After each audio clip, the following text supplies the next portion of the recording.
Guys, good morning.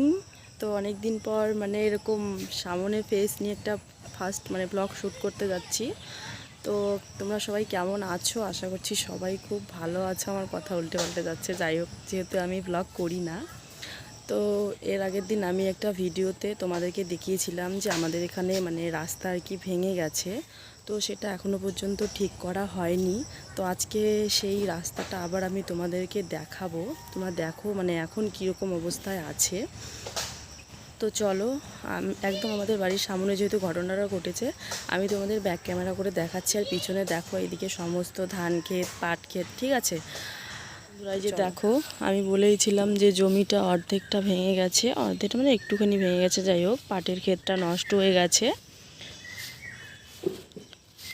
এই ঘটনাটা ঘটেছিল 19শে মে রাত্রিবেলা প্রচণ্ড বৃষ্টিতে। তো আজকে হচ্ছে 28শে মে, তো 9 দিন হয়ে গেল, এখনও পর্যন্ত রাস্তাটার এইরকম পরিস্থিতি, ঠিক আছে।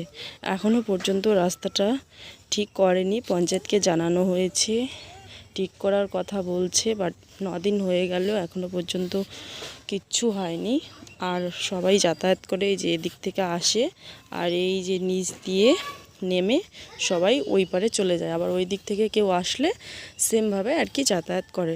তো কি হয়েছিল, একদিন রাত্রিবেলা একজন লোক যে জানে না এখানে রাস্তা ভেঙেছে, অন্ধকার ছিল, লাইট ছিল না তার কাছে, আস্তে আস্তে সে এই খালটার মধ্যে, গর্তটার মধ্যে পড়ে গেছে, ঠিক আছে।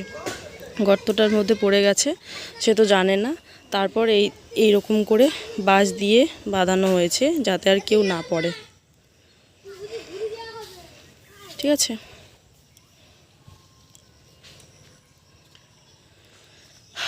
তো চলো, ভিডিওটা আমি শেষ করছি।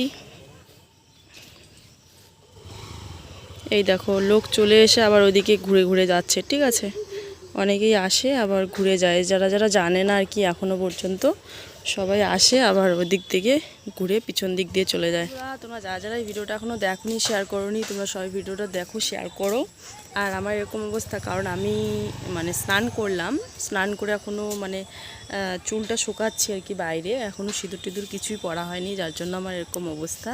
তো চলো, আমি ভিডিওটা এখানেই শেষ করছি। তোমরা সবাই একটা করে লাইক করো, সাবস্ক্রাইব করো, শেয়ার করো। বাই।